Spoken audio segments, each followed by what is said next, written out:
evening, everyone. When I first met Mr. Mejia a few months ago, I had a feeling that he would bring something very special to his student teaching, but I wasn't exactly sure what it might be. Then, as I observed him during his first and his second lessons, I very quickly learned what it was. It was his remarkable presence, his caring attention to detail, and his eloquence. All great qualities for a teacher. Alejandro aspires children to learn and to dream big. He also reflects on his practice and he applies feedback from his mentors. As you all know, that's very important. And he does all of this in order to enhance his teaching. He also genuinely understands how to work within developing communities to help young children in poverty reach success. He reaches over to help people move forward. Again, a very important thing for educators to do. And he's a change agent. And I know in my heart that he will only get better as time goes on.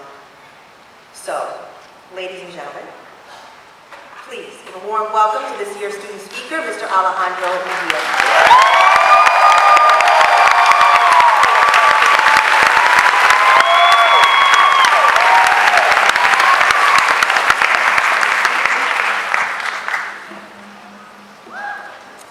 Buenas tardes.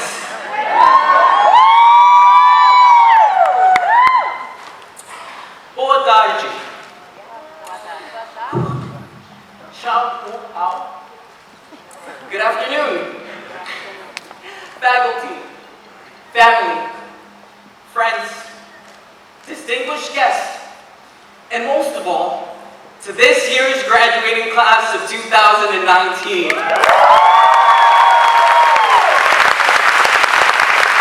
It is an honor to stand here before you today. But before I begin, I'd like to thank a few people.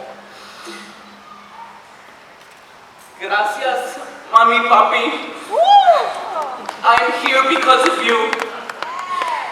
Dr. Magia, my clinical supervisor, I am humbled by your introduction. Thank you for being inspirational and enhancing my teaching philosophy. And another big thank you goes out to my language ed cohort family, who worked side by side with me. And finally, I want to thank the Graduate School of Education for giving all of us graduates the skills, the knowledge, and the dispositions needed to make a difference in the education of today's young people.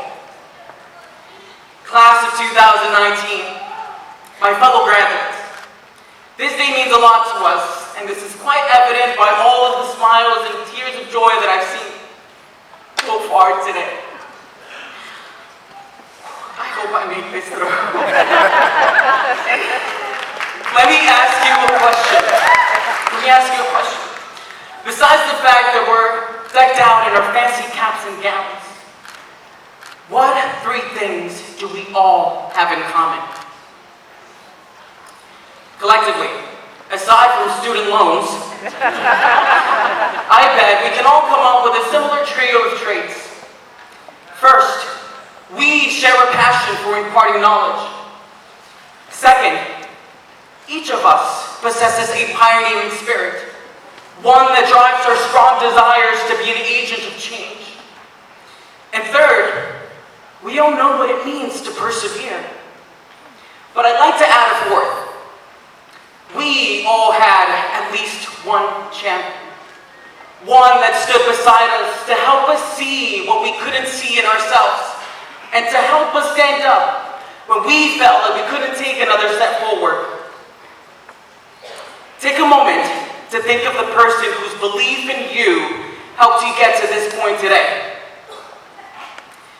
For some of us, it was a family member. For others, it was a friend or a partner. It could have been a teacher or a professor that's sitting here with us today. I can vividly remember my father giving me a poster to hang up in my bedroom. And it read, "Failure is not an option." And that message was a constant reminder to me that at the age of 16, I needed to strive for excellence, and that with his support, I could reach success. See, life events can help us find the strength that we need to persevere. In a way, these events can act as champions by helping us learn something about ourselves and reminding us that we may be stronger than we know.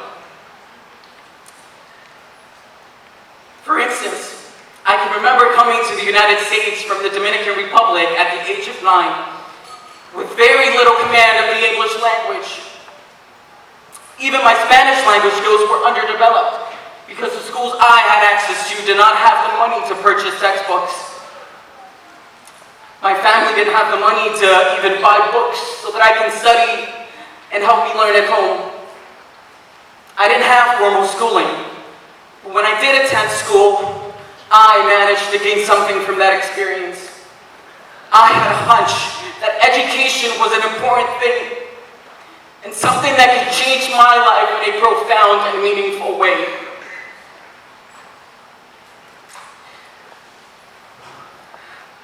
Many nights while lying in bed, I often thought about my life and dreamed of a brighter future.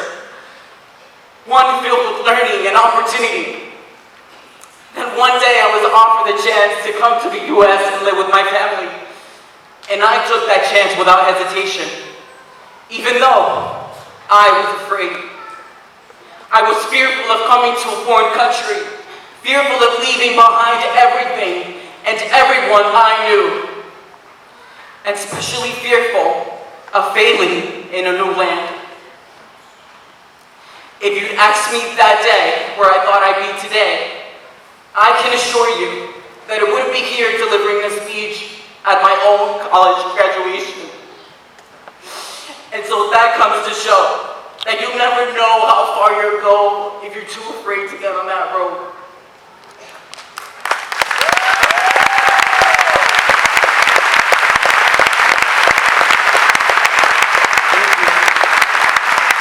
In retrospect, it was those quiet, restless nights filled with vivid dreams of learning and opportunity that caused me to abandon my fears and continue my journey. I abandoned the fear that learning a second language would be a setback in reaching success. And so here I am today, sharing such success with you. People say that the greatest barriers to success are being afraid of the unknown, being afraid of change, and being afraid of failure. Can you relate to that? I can.